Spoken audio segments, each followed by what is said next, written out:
Hi everyone, Comic Reviewer here. This time reviewing on Spider-Gwen Annual 1.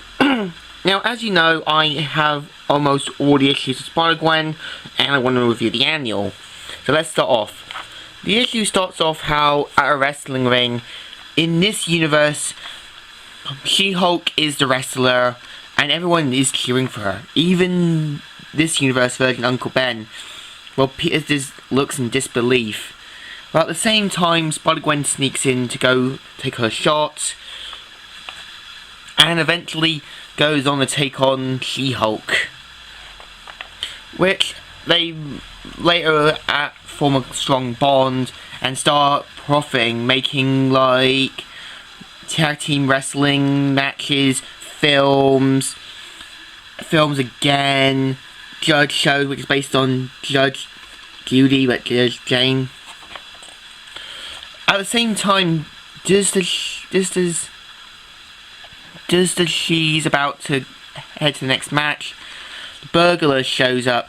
But in this universe, Uncle Ben was never shot, so he ends up beating up the mugger, and he's surprised that she's managed to do it. And by the end, this inspired her to do some good.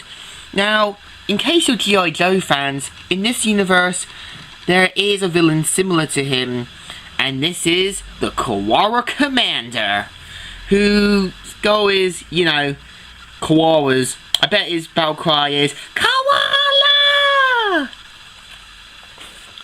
At the same time, in another story, is that the Captain America of this universe battles a version of Prince called Baron Blood, who's like a Prince knockoff. And this one, Spider-Gwen and Captain America on Earth 65 are actually talking about how these comic books were made, and these were actually done by Steve Rogers. In this universe, he was never Captain America. So this one was the Sam Wilson counterpart, and how he battled countless dimensions, World War, and on his deathbed, Captain America and Steve Rogers meet one last time.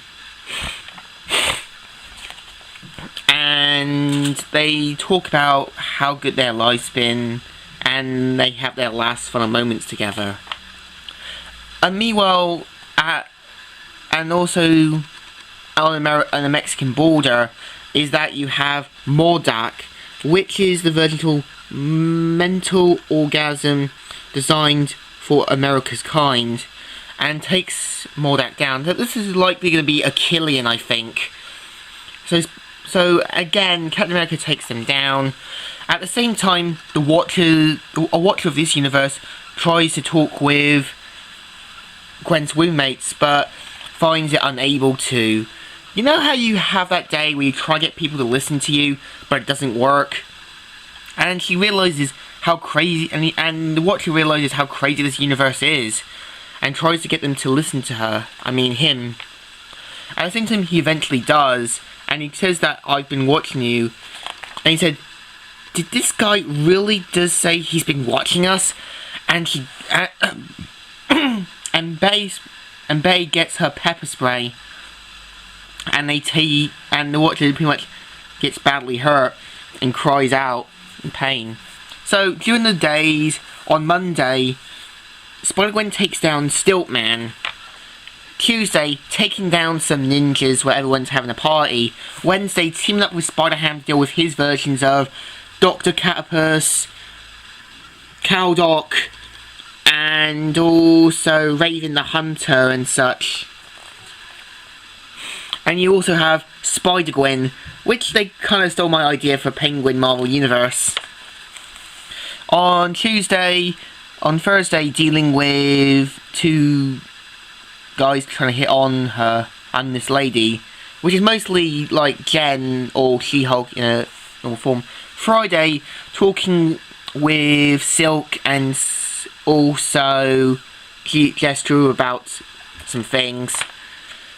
And Saturday, eating egg salad sandwich. Again, I don't like egg salad sandwiches. I kind of prefer Marmite cheese, or, you know, or ham or anything. So, of course, Spider-Gwen ends up chasing down, like, an evil version of Spider-Ham. And Gwen is pretty much throwing up. It says, "Egg salad Gwenny." On Sunday, she pretty much realises she swept through most of the day and pretty much goes back to action. Now, the next one is issue 10. So what do I think? The annual is pretty good because it introduces some more other characters and we get to know some things more about Spider-Gwen's universe. We also get a parody of Prince and Cobra Commander. In general, the best thumbs up. Jason Little knows how to make a good Marvel universe, and he does pretty well at it. So this is my review, comic review here, signing out.